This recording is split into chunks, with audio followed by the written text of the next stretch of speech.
السلام عليكم ورحمة الله وبركاته. اللهم صل وسلم وبارك على سيدنا محمد. ان شاء الله النهاردة هعمل معاكم شوية قرص حلوة كده طرية. العجينة دي سحرية بجد، 3 في 1. ينفع تعملي منها القرص القمر دي، وينفع تعملي منها العيش الفينو، وينفع كمان تعملي العيش الكايزر. روعة روعة بجد من الاخر. شوفوا هشة قد ايه القرصة، تدوسي عليها ترجع تاني منفوخة زي ما هي.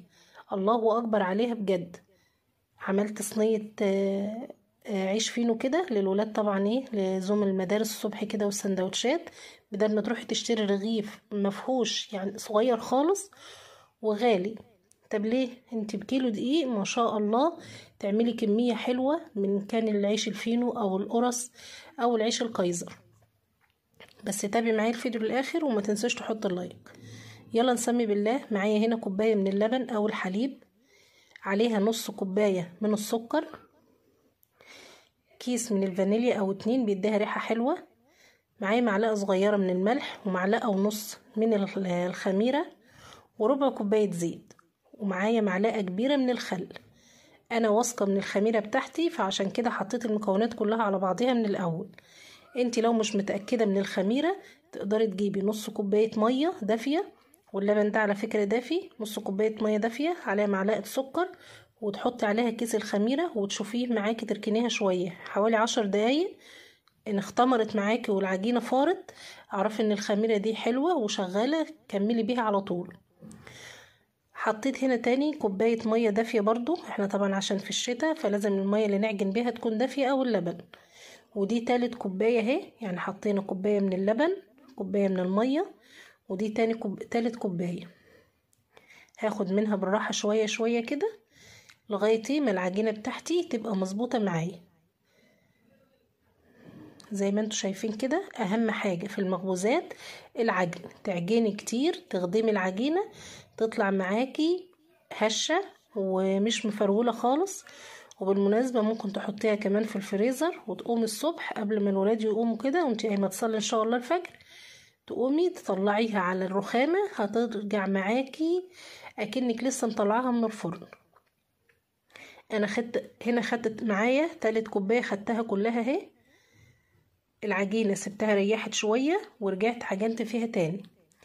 معايا هنا ده 30 جرام من الزبدة او السمنة البلدي، دي سمنة بلدي فلاحي، ممكن زبدة او زيت، بس بصراحة الزبدة او السمنة بيدي للعجين طراوة.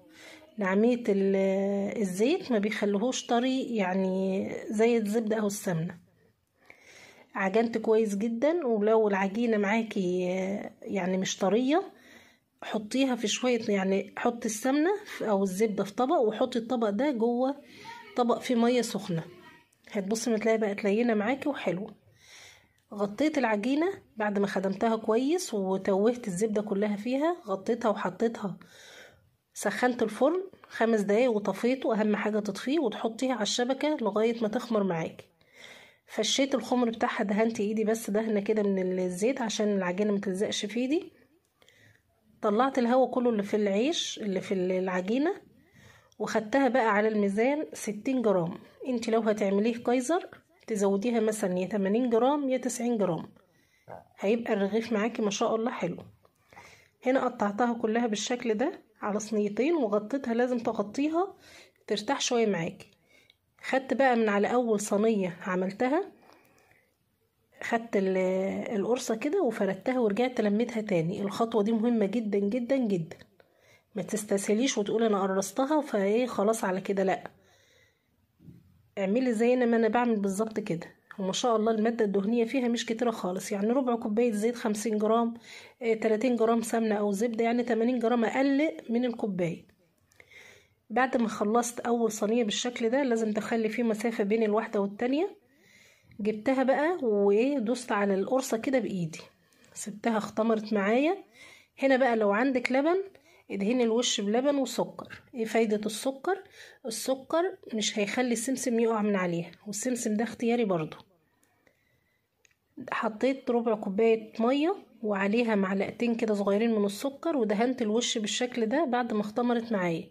انا كنت مشغلة الفرن يسخن على درجة حرارة عالية وحطيتها على الشبكة في النص، مش هتاخد معاكي ربع ساعة في الفرن.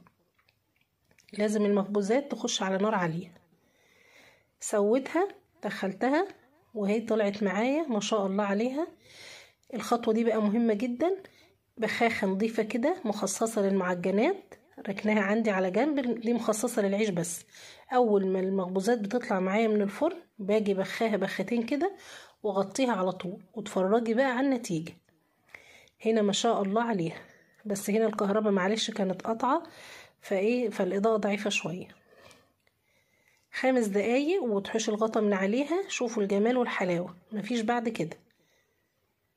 تحفة بجد. وممكن بدل اللبن، ما عندكيش لبن اعجني بمية، عايزة تحطي لبن بودرة ومية شغال، ما عندكيش لا لبن بودرة ولا لبن سايب اعجني بمية، هتطلع برضو جميلة وزي الفل من ايديكي.